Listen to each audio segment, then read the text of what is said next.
desde la hermenéutica antigua hay algunos elementos que serán rasgos fundamentales para esta presencia y este cuestionamiento y esta problematización que en la hermenéutica contemporánea se realiza.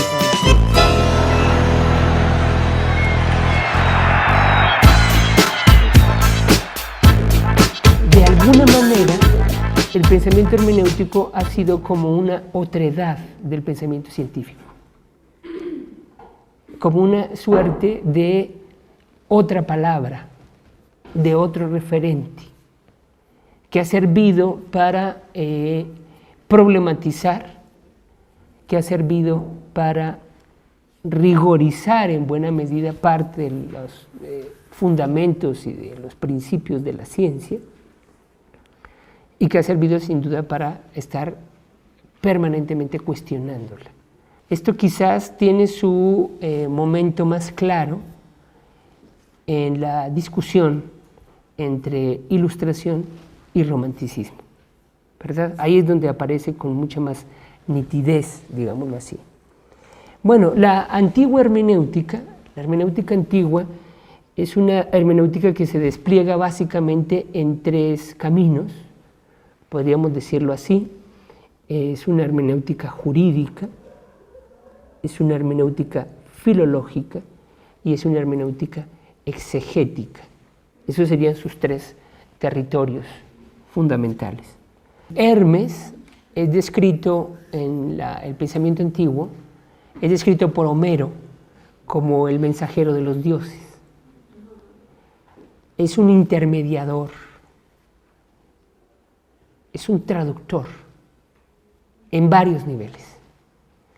Hermes comunica a los dioses entre sí, lleva la palabra y los mensajes de unos a otros.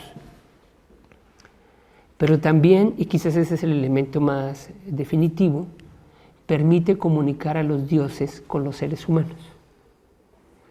Es la figura, digamos, que propicia y que hace posible que el pensamiento, los designios divinos lleguen hasta los hombres. En ese sentido,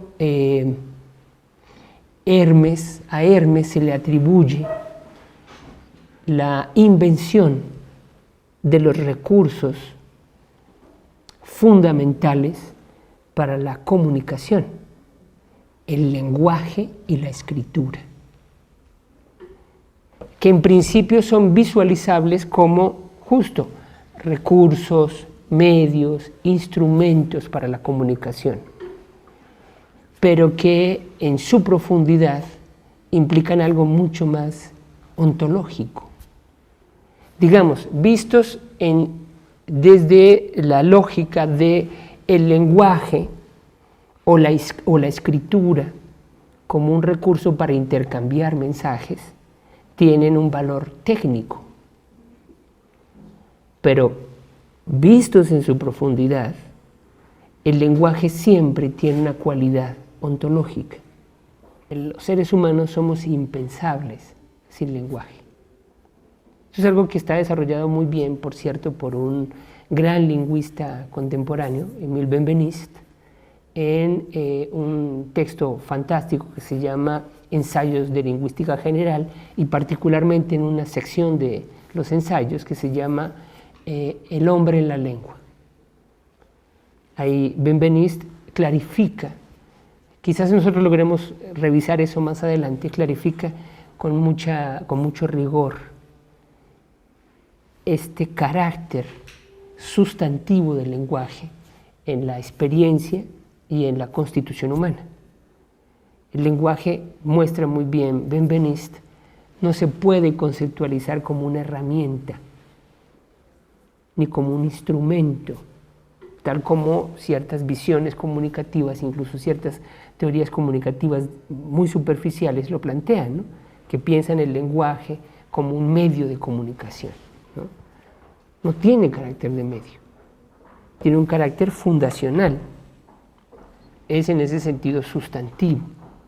Los seres humanos, de alguna manera, crecemos y provenimos del lenguaje, ¿no? Somos seres humanos, dirá Heidegger, porque tenemos lenguaje, porque hablamos. La muerte constituye y la condición en el tiempo constituyen enigmas, interrogaciones, fuentes de significación, reflexividad, conciencia, porque tenemos lenguaje. Esta idea de Hermes como inventor del lenguaje y la escritura adquiere una dimensión y una profundidad que se nota cuando resaltamos esta cualidad ontológica del lenguaje. Bueno, Sócrates a través de Platón pensaba que los poetas entre los hombres son mensajeros. Y esto es de lo más interesante. Es una parte de Ión o de la poesía. Este fragmento en el que Sócrates está discutiendo con Ión, Ión está experimentando la sorpresa, digamos, de cavilar, recapitular, reconocer que cuando declama los poemas de Homero se siente llevado por un proceso casi, diríamos nosotros, extático, ¿no? Diría un antropólogo, está en un momento estático, ¿no? Es como una especie de paroxismo, ¿verdad? Donde en algún punto no puede llevar una cuenta clara y consciente de lo que está haciendo. Entonces Sócrates ahí empieza a hilar la idea de que esto le ocurre porque en realidad los dioses están comunicando la palabra y Ión es el traductor de esa palabra. Esta idea del poeta como mensajero o el poeta como expresión de un significado estético o conceptual superior es una idea que aparece en muchos momentos históricos y que no solamente aparece en Sócrates y en Platón. En Platón es compleja la relación que tiene con los poetas, ¿no? Es decir, en Platón por una parte la relación que hay con los poetas, a esto regresaremos cuando hablemos de poética con un poco más detalle. En Platón la relación con los poetas es una relación de reconocimiento de su capacidad formativa.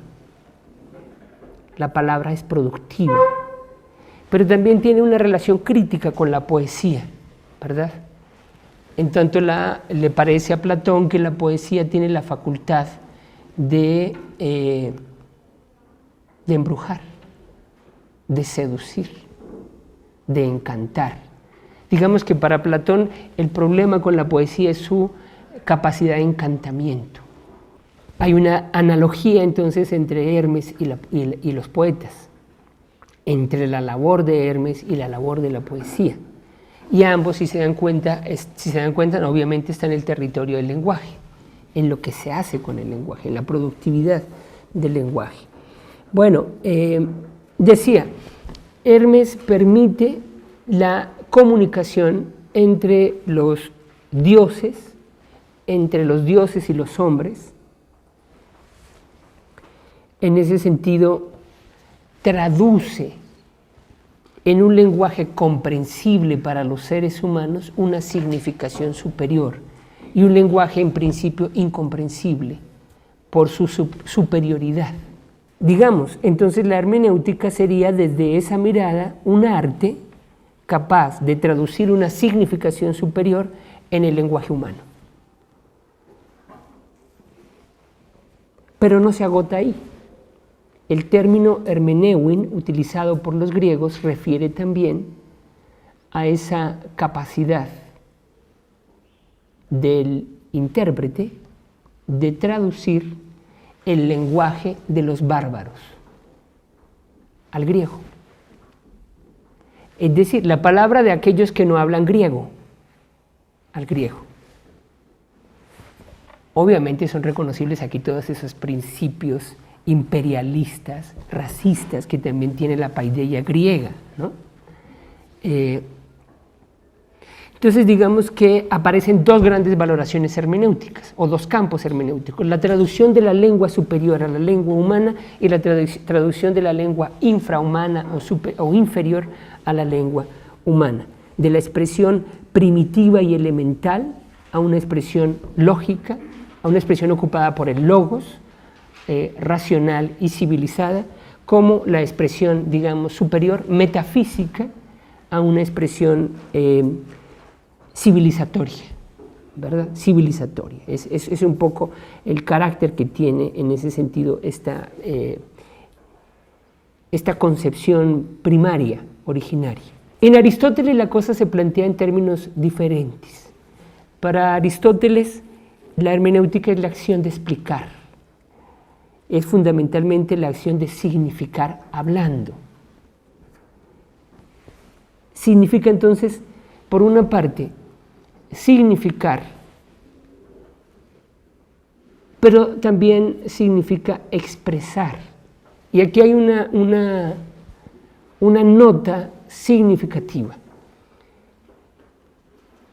No solo expreso, no solo significo el mensaje que quiero comunicar, sino que me significo a mí mismo en el mensaje que comunico, porque me expresa en el sentido de que mi palabra me hace signo, pero significa también interpretar, traducir.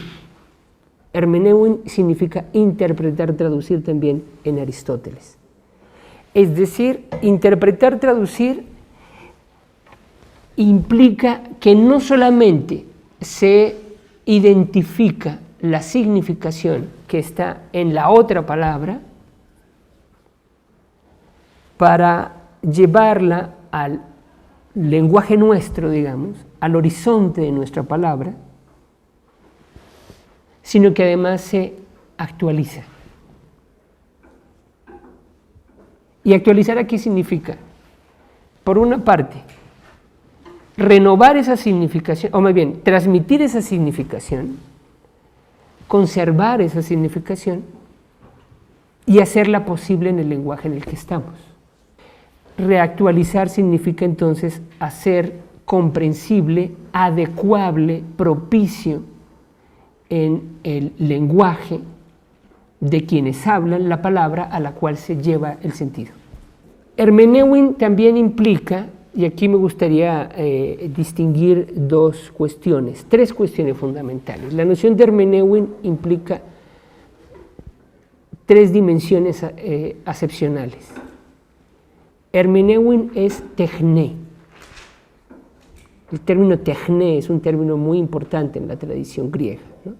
Es el origen de la palabra técnica, techné, que significa disciplina, procedimiento. Propiamente para nosotros, tecnología. La tecnología fundamentalmente reposa en la aplicación procedimental de un conocimiento, ¿cierto? Entonces la hermeneuin es techné, es decir, la interpretación implica cierto procedimiento, cierto criterio, digamos, y cierta normatización del proceso de interpretación, ¿verdad? Del proceso de dilucidación de un sentido y de transmisión de un sentido. Pero también significa, y este es el lado en que techné está vinculada con el arte. Techné es un ars, es un arte. Techné significa también poiesis, está vinculada con la poiesis.